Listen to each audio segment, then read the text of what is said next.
প্রান্তিকের fit করা ছেলে তিলককে injection দিয়ে সেখান থেকে পালিয়ে যায়। তারপর তিলক মাটিতে লুটিয়ে পড়ে। সেটা দেখে সবাই তিলকের কাছে ছুটে গিয়ে তিলকের অবস্থা দেখে হসপিটালের দিকে নিয়ে যায়। এরপর প্রান্তিকের ফিট করা ছেলে প্রান্তিককে ফোন করে বলে কাজ হয়ে গেছে।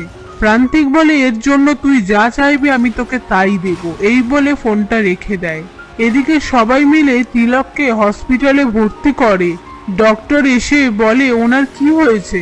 তারপর প্রত্যয় সমস্ত কথা ডক্টরকে বলে।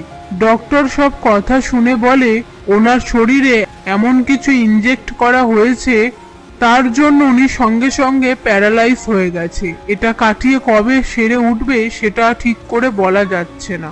এই কথা শুনে সবাই চিন্তিত হয়ে পড়ে। তারপর অগ্নি বাইরে এসে বলে তিলককে যে মারতে এসেছিল সেটা দেখার জন্য সিসিটিভি ফুটেজ পাবো না। প্রত্যয় বলে হ্যাঁ পেতেই পারি, কিন্তু আসল ঘটনাটা তো আমরা কেউই জানতে পারবো না। অগ্নি বলে তাহলে আর কি, বাড়িতে চলে যাই, ওখানে গিয়ে প্ল্যান বানাই। তখনই কথা বলে আমি এখান থেকে যাব না, যদি তিলকের জ্ঞান ফিরে আসে ওর থেকে তো সবটা জানতে হবে। অগ্নি বলে ডক্টর কি বললো তুই শুনলি না? আর এখানে অনেক ধরনের ক্রিমিনাল আসে, এখানে আমি তোকে একা রেখে যাব না। এরপর সবাই মিলে অগ্নিকে বলে তাহলে তুই কথার সাথে থাক। তারপর অগ্নি রাজি হয়। এরপর কথা আর অগ্নি তিলকের কেবিনে এসে তিলককে বলে এসবের মধ্যে যে যুক্ত আছে আপনি নামটা খাতায় লিখে দিন। কিন্তু তিলক চেষ্টা করেও লিখতে পারে না।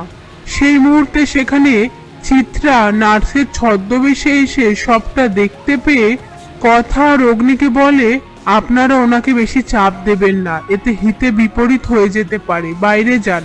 একথা শুনে অগ্নি কথাকে বাইরে নিয়ে যেতে গেলে তখনই চিত্রার হাত থেকে ওষুধপত্রের ট্রেটা পড়ে যায়। সেই শব্দ শুনে কথা তাকিয়ে দেখে চিত্রার হাতে আংটি, আর আপন মনে বলে এই আংটিটা যেন কোথায় দেখেছি, মেজো মায়ের হাতে। আমার কেন জানি না মনে হচ্ছে এসবের মধ্যে মেজো মা আছে। এসব নিয়েই কথা ভাবতে থাকে।